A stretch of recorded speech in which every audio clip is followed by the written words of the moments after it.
खबरदार रहने के लिए चैनल को सब्सक्राइब करें और प्रेस करें बेल आइकन।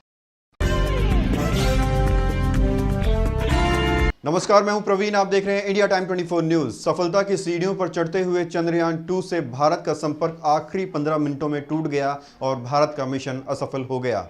लेकिन हम सब के लिए ये निराश होने वाली बात नहीं है, बल्कि हमें गर्व करना चाहिए, क्योंकि चंद्रयान 2 चांद के इतने करीब पहुंच गया था जहां अभी तक दुनिया के कुछ ही देश पहुंच पाए हैं। लेकिन मान लीजिए, अगर चंद्रयान 2 चांद की दक्षिणी ध्रुव पर लैंडिंग कर लेता तो भारत के लिए कितने बड़े गर्व की बात होती, भारत के लिए ये कितनी बड़ी कामयाबी होती, इसका हम आज विश्लेषण करेंगे। अगर हमारा ये मिशन कामयाब हो जाता तो भारत चांद के दक्षिणी ध्रुव पर उतरने वाला दुनिया का पहला देश बन जाता और इस कामयाबी के साथ भारत अमेरिका, चाइना और रशिया के बाद दुनिया का चौथा देश बन जाता जो चांद पर लैंडिंग करता।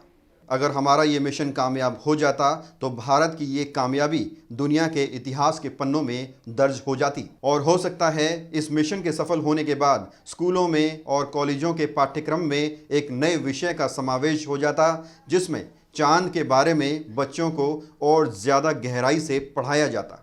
इसरो के वैज्ञानिकों का कहना है कि चांद के दक्षिणी ध्रुव की जो चट्टानें हैं वो काफ़ी जटिल है, जहां चंद्रयान 1 के जरिए पानी के अस्तित्व की पुष्टि पहले ही की जा चुकी है। अगर चंद्रयान 2 सफल हो जाता तो वहां पर जीवन जीने योग्य चीज़ों पर रिसर्च की जा सकती थी। कहते हैं जल है तो जीवन है, यानी जहां जल है वहां जीवन की कल्पना की जा सकती है। भारत ने 2008 में चंद्रयान 1 का परीक्षण किया था, जिससे ये साफ हो गया था कि चांद पर जल की मौजूदगी है। तो अगर हमारा ये मिशन कामयाब हो जाता तो शायद चांद पर जीवन जीने की कल्पनाएं और ज़्यादा बढ़ जाती। इस चंद्रयान में लैंडर का नाम विक्रम दिया गया था और रोवर का नाम प्रज्ञान। विक्रम भारत के पहले अंतरिक्ष प्रोग्राम के प्रमुख का नाम था। लैंडर वो है जिसके जरिए चंद्रयान 2 चांद की सतह पर पहुंचता और रोवर वहां की चीज़ों को समझने की कोशिश करता। इस मिशन के सफल होने पर चंद्रमा पर हमारी समझ गहरी हो जाती और ये सिर्फ भारत के लिए नहीं बल्कि पूरी दुनिया की मानवता के पक्ष में होता।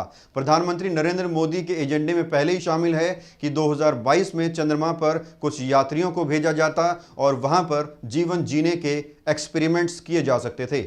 चंद्रयान 2 के जरिए भारत के साइंटिस्ट चांद की चट्टानों पर मैग्नीशियम, कैल्शियम और आयरन जैसे खनिज तत्वों को खोजने की कोशिश करते जो मानव जीवन के लिए अनिवार्य हैं।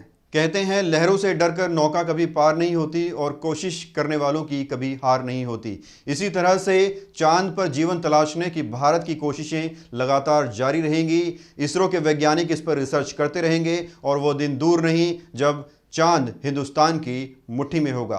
इस खबर में फिलहाल इतना ही। देश और दुनिया की तमाम खबरों के लिए आप बने रहिए हमारे साथ और देखते रहिए इंडिया टाइम 24 न्यूज। नमस्कार।